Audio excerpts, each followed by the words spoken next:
What is voluntarism, and why have I chosen it as my personal philosophy? What's in the news with stories on philanthropy for the win, government protecting itself as usual, censorship, FOSTA, SESTA, and defense distributed.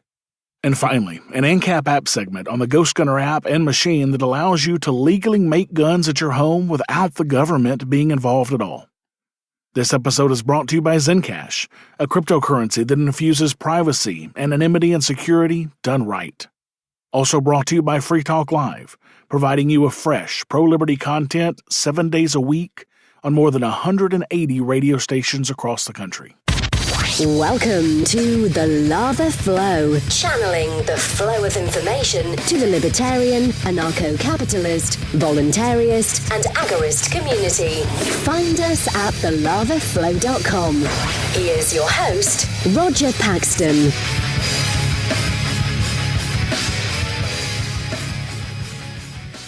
Thank you for joining me this week from the state that is the home of the first crypto-only brick-and-mortar shop in the country, the Free State Bitcoin Shop. This is the show that will bring you the people, places, and events that everyone in the Liberty Rebellion needs to know. You can catch me on Twitter at The Lava Flow Pod. This is episode 97, Why I Chose Voluntaryism, and it's Tuesday, July 17th, 2018, when there have already been more than 618 people killed by police this year. And the United States debt clock shows us at $21,210,900 billion in debt. What's wrestling my jimmies this week? You're about to find out. Let's do it to it. As many of you know, I do a separate podcast on the Pax Libertas Productions Network called Essential Libertarianism, selected readings from Voluntarist.com. As the name implies, I take articles from Voluntarist.com and read them so they can be easily digested in audio format by those who may not have time to read articles all day. But why do I do this? A couple of years ago, I happened upon a book, Neither Bullets Nor Ballots, Essays on Voluntarism, that really spoke to me. I'd been migrating to a non-political libertarian position for some time even before that, but once I read this book, I was hooked. This book is from the early 80s, and it spoke to exactly why I was moving in that direction. So I reached out to the person primarily behind the book and the website voluntarist.com to see about doing the new show with his material. He quickly agreed, and now I have just under 40 episodes at essentiallibertarianism.com, covering topics from non-voting to activism to homeschooling and so much more, with a ton more that's going to be coming out. But I haven't really taken the time on this show to talk about why I moved into non-political libertarianism. So I thought I'd take the time to talk about that on this episode a little bit. Most of you know my history. I was the chairman of the Libertarian Party of Arkansas for a couple of terms. I was also the secretary and the 1st District rep at various times for that party. I've also served as the vice chair for the New Hampshire Libertarian Party and on the judicial committee for the National Libertarian Party. So I've done the libertarian political route ad nauseum. I put my time in the trenches. I fought that battle for over a decade with blood, sweat, and tears. And what did I get in return? A handful of personal awards, an elected constable in Arkansas in an unopposed race, and tens of thousands of donor money lost in the wind to petitioners, thousands of dollars of my own personal investment into the parties, and thousands of personal hours invested into LP politics. To say I wasted my time, my money, and the money of donors is an understatement. Did I think I was wasting all of this at the time? Well, no, of course not. I brought full ballot access to the Libertarian Party to Arkansas for the first time in Arkansas state history. I was giving people choice on their ballots. At one point, every Arkansan had 9 libertarians on their ballot. But what good did this do for people? How did this bring liberty to people? And most importantly, how did this bring liberty to me and my family? It didn't. Not one bit. If anything, it took liberty away from me and my family. This was not what I intended, nor was it what I was expecting when I got involved in the Libertarian Party. I thought all we needed was some money and some hard work, and we could win. We could start freeing people. We would start seeing results. Boy, was I a fool. Hell, the Libertarian Party nationally has been active for more than 40 years, longer than I've been alive, barely, and has made no significant inroads to making people freer. That is a lot of money and man-hours that have been pissed away for no significant gain. So I began looking for a new vehicle to spread liberty and to make myself freer. I started this podcast. I moved to New Hampshire. I began looking for ways to make myself and my family freer. And every time I found a way to do that, it had nothing to do with politics. And then I found Neither Bullets Nor Ballots, which put it all together for me. The very first lines of this book summed it up perfectly for me and had me hooked from the beginning. Statement of purpose. Voluntarists are advocates of non-political, non-violent strategies to achieve a free society. We reject electoral politics in theory and in practice as incompatible with libertarian principles.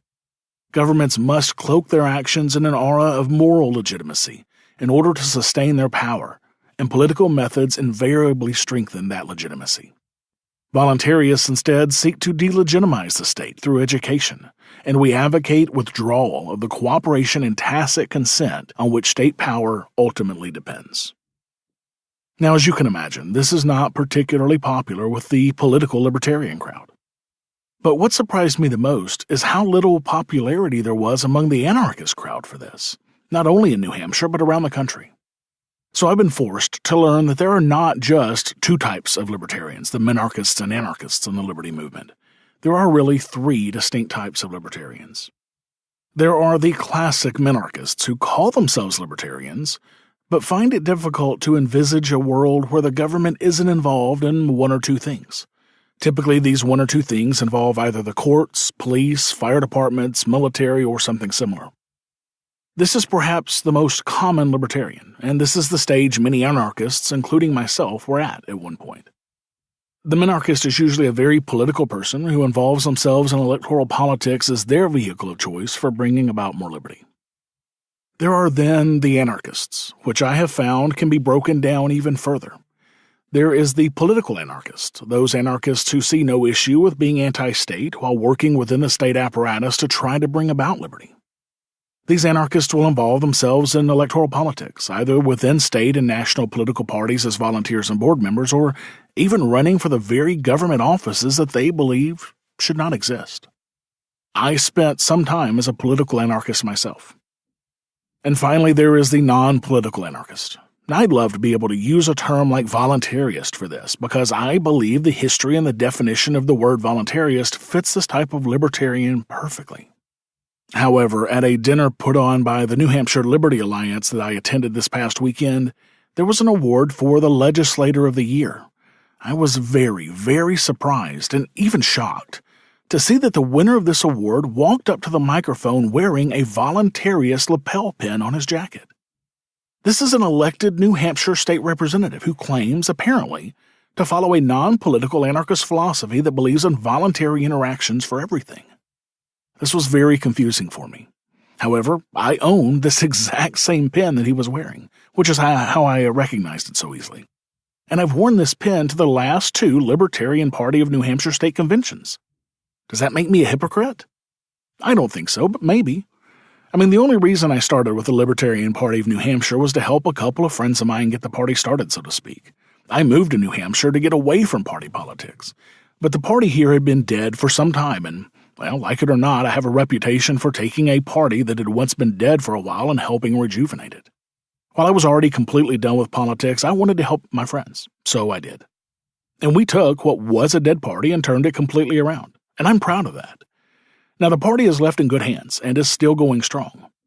I'm glad to see that, because if there is one single job left for political libertarians, it is bringing some people to the ideas of liberty and allowing them to learn the philosophy, so that hopefully one day they turn into non-political libertarians who stop giving legitimacy to the bastards in government.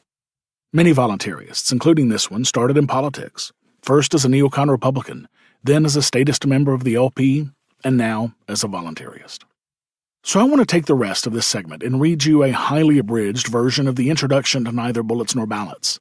This introduction was written by Wendy McElroy, one of my favorite voluntarists on the planet. I love her. This will explain what voluntarism is much better than I ever could.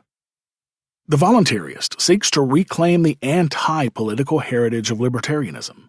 It seeks to reestablish the clear, clean difference between the economic and the political means of changing society. This difference was well perceived by the forerunners of contemporary libertarianism, who tore the veil of legitimacy away from government to reveal a criminal institution which claimed a monopoly of force in a given area.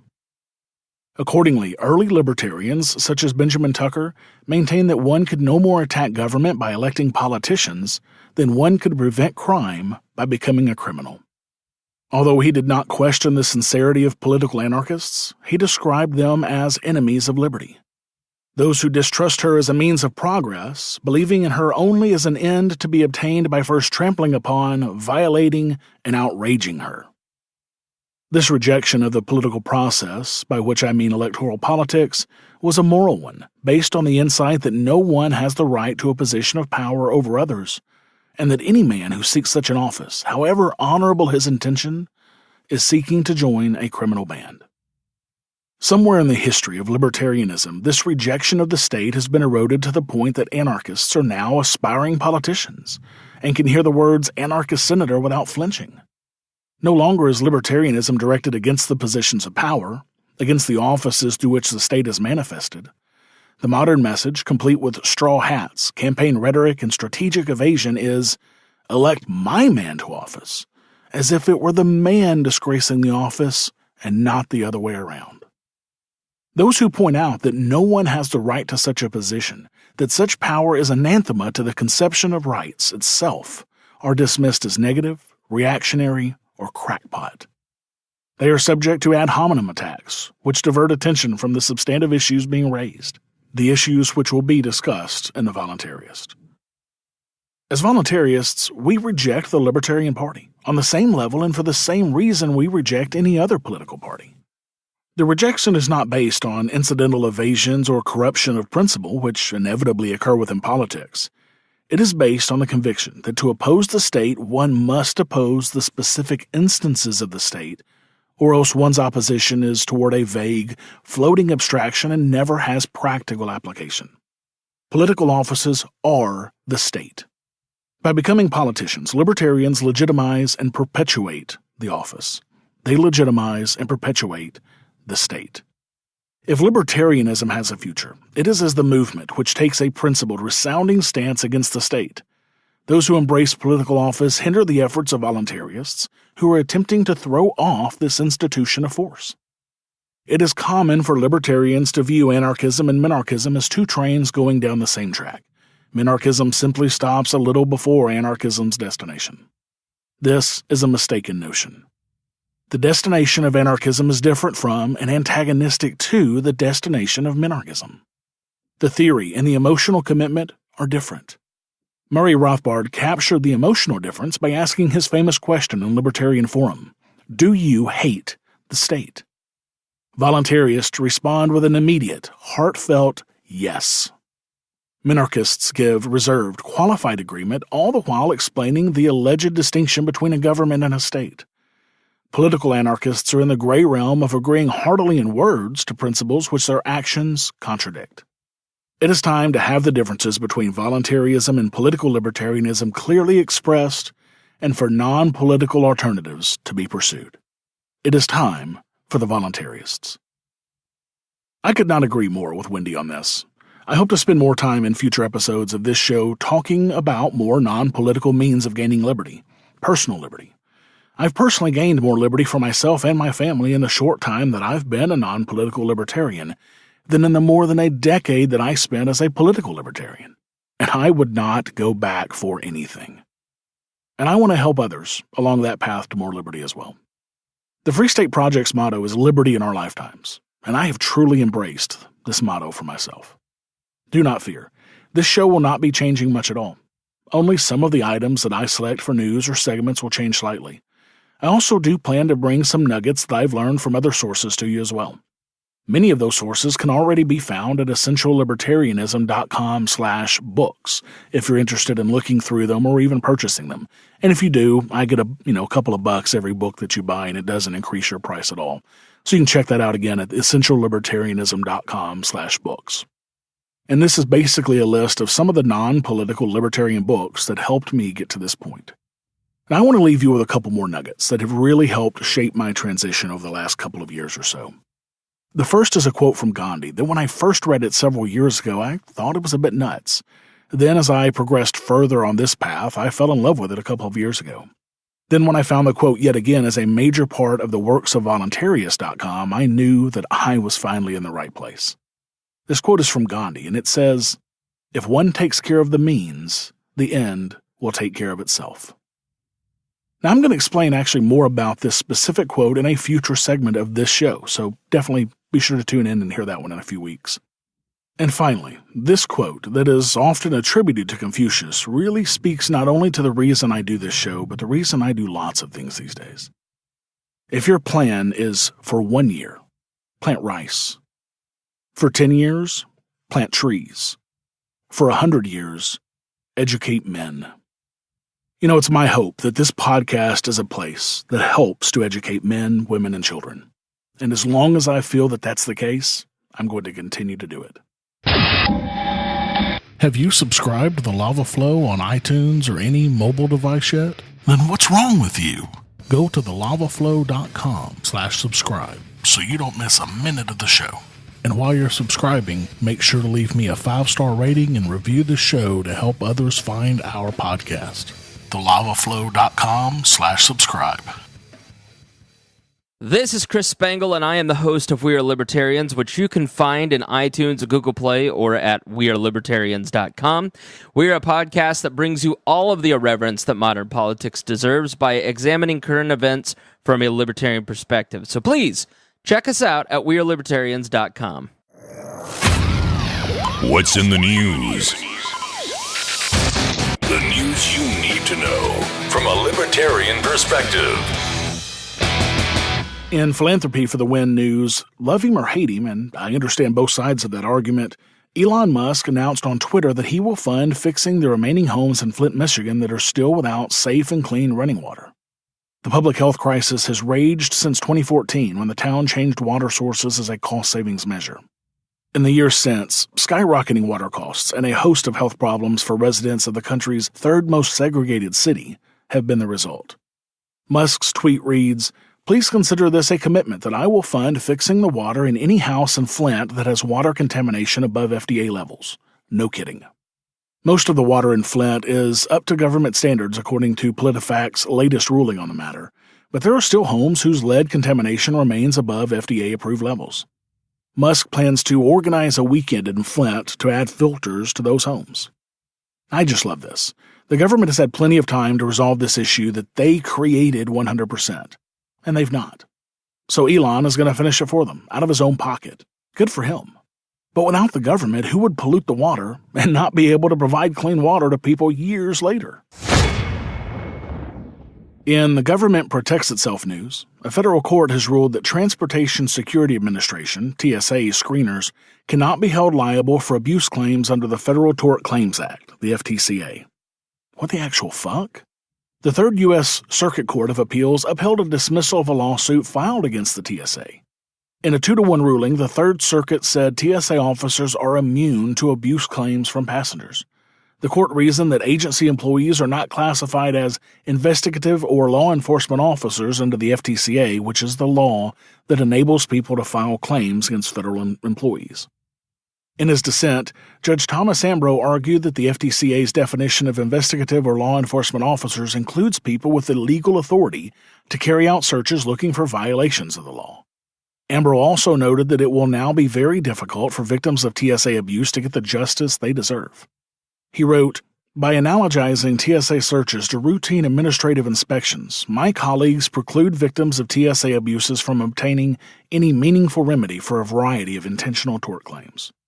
Writing for the majority, though, Judge Cheryl Ann Krause noted that the court was sympathetic to the concerns the ruling may raise and recognized that the individuals harmed by the intentional torts of TSA officers will have very limited legal redress. Well, no shit. This is just typical. Government will go to any lengths to protect itself in the long run, way more than they would ever go to protect you or me, period. This is a sure sign that we are being ruled by a group of individuals who are above the law, and more importantly, above all of us. One cryptocurrency project that I'm most excited about right now is ZenCash, with privacy, anonymity, and security done right. You can read all about ZenCash at thelavaflow.com/zen. Now look, I've read a ton of white papers on crypto, And this is the first one I've read that mentioned voluntary and voluntarist not once but 7 times. These are our people, and they are on the right track to mix great technology, excellent marketing, and awesome uses for their product. These guys get it, and they understand what crypto is all about. Now, this is a project, guys, that I believe in 100%. So much so that I have staked some of my own Zen to run a secure node on their network. So don't miss out on checking out this awesome project at thelavaflow.com/Zen. In Censorship is Real news, prisoners locked away in the United States are offered a few luxuries while serving their sentence, and apparently reading the Game of Thrones books is not always one of them.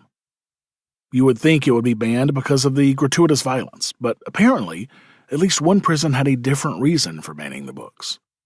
An inmate at the Maryland Correctional Institute for Women wrote about her contraband adventures and mentioned that a Game of Thrones book was mailed to her, but the book was withheld because it contained maps. Yes, the fictional book, written about a fictional world with fictional places, has fictional maps in them, so they are banned from this prison.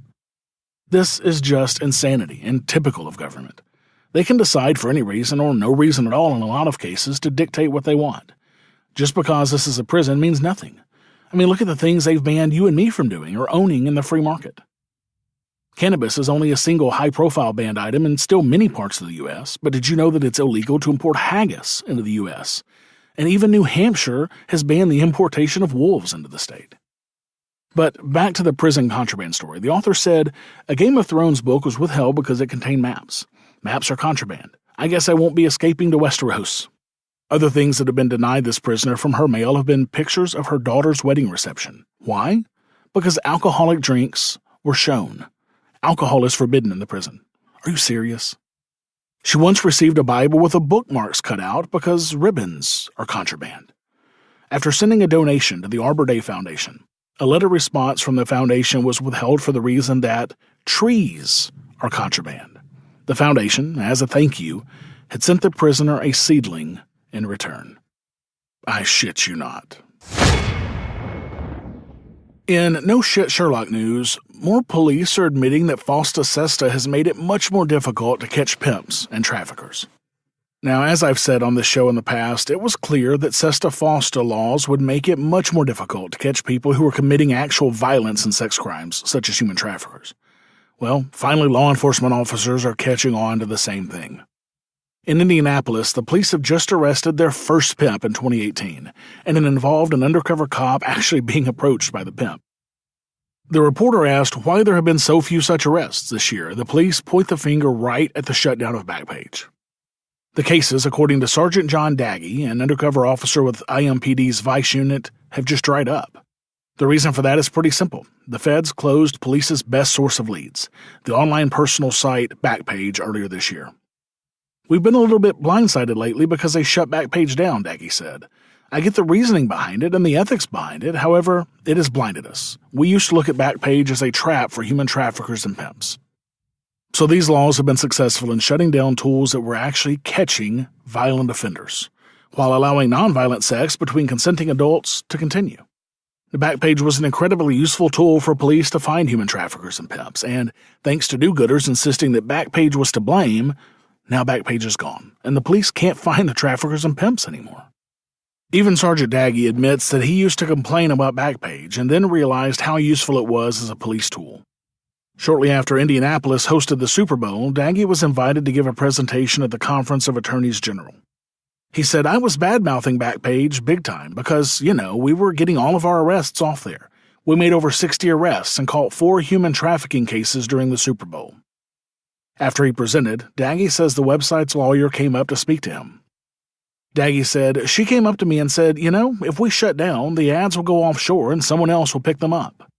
That's when Daggy started viewing Backpage as a trap, a useful tool for police trying to find victims who rarely self-report and perpetrators who rarely come out in the open.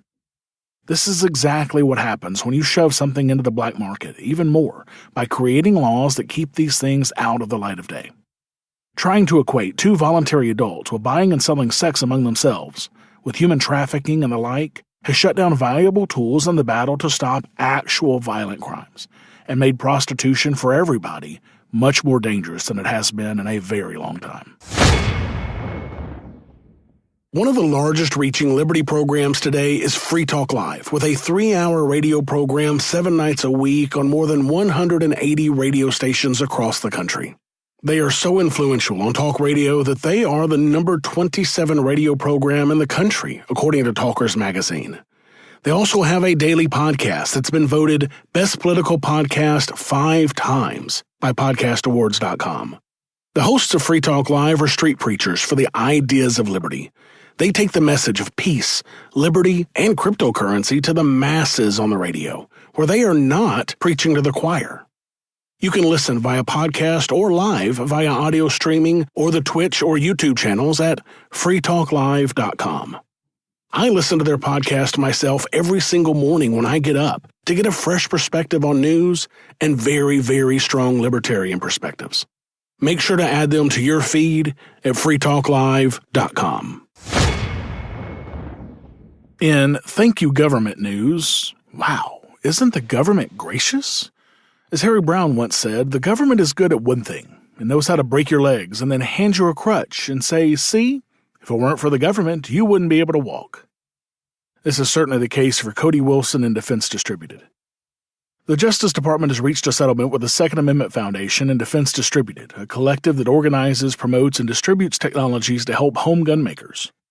Under the agreement, which resolved a suit filed by the two groups in 2015, Americans may access, discuss, use, reproduce, or otherwise benefit from the technical data that the government had previously ordered Defense Distributed to cease distributing. Before this, the feds had insisted that Defense Distributed's gun-making files violate the munitions export rules embedded in the International Traffic in Arms Regulations, ITAR.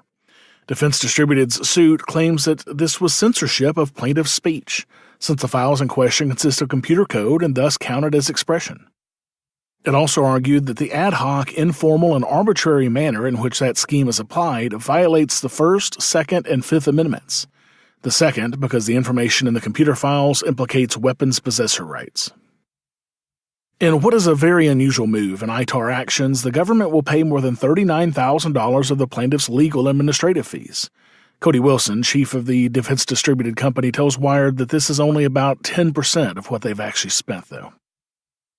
In a press release, the Second Amendment Foundation notes its favorite aspect of the settlement. Significantly, the government expressly acknowledges that non-automatic firearms up to .50 caliber, including modern semi-auto sporting rifles, such as the popular AR-15 and similar firearms, are not inherently military.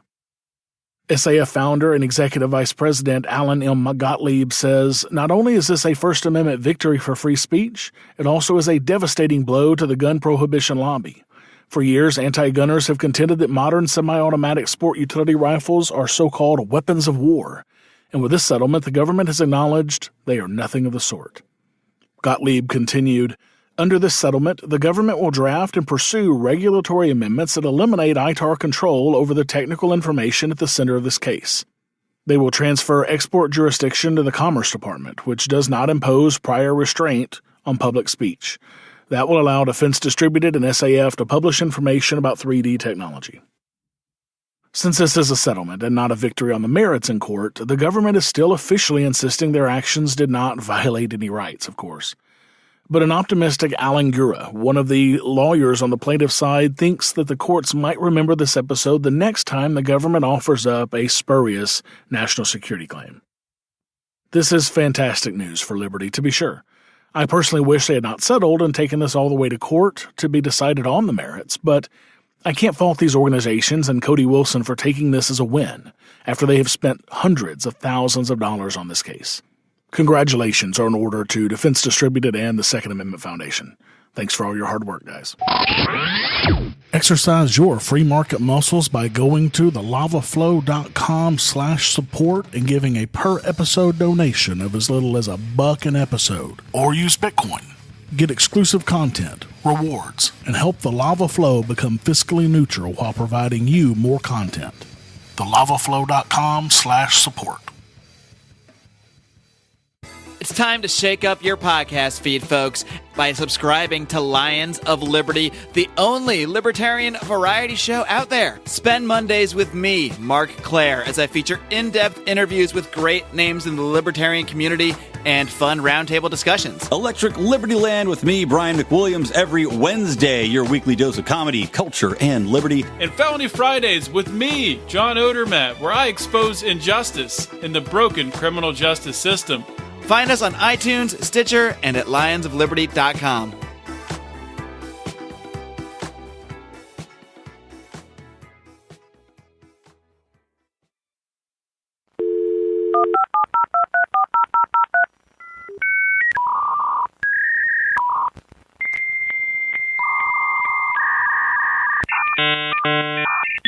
Ancap Apps.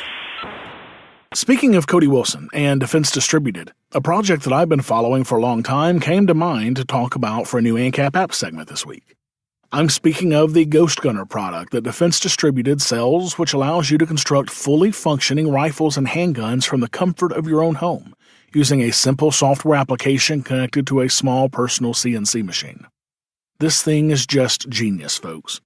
Instead of having to purchase a massive and very costly full-on CNC machine, which can cost tens of thousands of dollars, Defense Distributed sells you a specialty-built personal CNC machine with a single purpose, to make guns, and they sell it for less than $1,700. When you purchase this device, you get almost everything you need to build a fully functioning weapon that's completely legal to own and use, and to keep unregistered from the government legally, as long as it is only for your personal use. Trying to sell one of these weapons after you construct it would be considered illegal, though, unless you have a federal firearms license or FFL. So basically, once you have the CNC machine and the software, you can purchase 80% built guns and finish them. This is a way to get around the federal firearms laws. As long as the gun that you buy is no more than 80% complete, then it is not a gun until you complete it. So legally, you're just buying a hunk of metal that is cut in such a way that allows you to easily turn it into a gun. The types of 80% guns you can buy from Ghost Gunner are some of the most popular in the market. You can get an AR-15 for your smaller caliber rifle, or bump up to an AR-10 if you're into the larger caliber rifles. If a pistol is your bang, go for the Colt 1911 model style frame, or even a polymer Glock style frame. And you can make as many of these as you want for personal use. There are no limits. Build yourself an arsenal if you want. And Ghost Gunner sells all the 80% frames you need, or you can buy them from other places as well.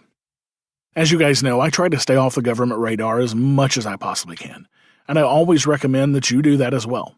This is yet another way to do that, and it is a way I highly recommend. Keeping the government out of your business, especially out of your gun-owning business, becomes more and more important as more laws are passed every year that try and encroach on that right. So check out the Ghost Gunner at ghostgunner.net today to start your arsenal of personally owned weapons that are unknown by any government. Enjoy. Thank you for listening to the show this week. As always, I need to thank my favorite Liberty prom date, Jessica, for her help with the show. For the show notes of this episode, where I put links and other information that's been on the show, go to thelavaflow.com/97. And I have yet another new supporter this week. Troy S. became a $2.50 per episode supporter through Patreon. Troy, that rocks so hard, man. Thank you so much. So thanks to Troy and all of my awesome supporters, I'm now at $285 per episode, or 57% of the way towards my next goal of $500 per episode. Thanks for all your support, guys. Really. Remember, when I hit this next goal, I will be upping the content I bring you from half an hour per week to a full hour. I know you want more of the content from me, and I want to give it to you. So please add your pledge today to help me bring you twice the lava flow that you're getting today. Exercise your free market muscles by going to thelavaflow.com/support and giving a per episode donation of as little as $1 an episode using Federal Reserve notes through Patreon or Bitcoin through Coinbase. I want to be able to bring you more content soon, so make sure to add your donation today to help make that happen. I also have a new Apple podcast review this week. Millennial Liberty said, "One of the best. Lava Flow is one of the best news and current events podcasts around. I wish it was a daily podcast. No time wasted here, straight to the thick, meaty discussion topics. The perspective is one that you won't find in any mainstream news source, and the host is as authentic as they come." Thanks, Millennial. I'm so glad you're enjoying the content. So if you guys have a minute and you want to hear your review read right here on the show, please go to thelavaflow.com/Apple and leave me a rating and a review. All the cool kids are doing it. Thank you to everyone who's left me a rating and a review so far. You guys rock. To all of you who haven't, can you guys help me out and go leave a review for me? Go to thelavaflow.com/Apple to do that now. Until next time, keep striking the root. Thank you for listening to The Lava Flow at thelavaflow.com. Don't miss an episode. Subscribe now at thelavaflow.com/subscribe. This has been a Pax Libertas Productions podcast.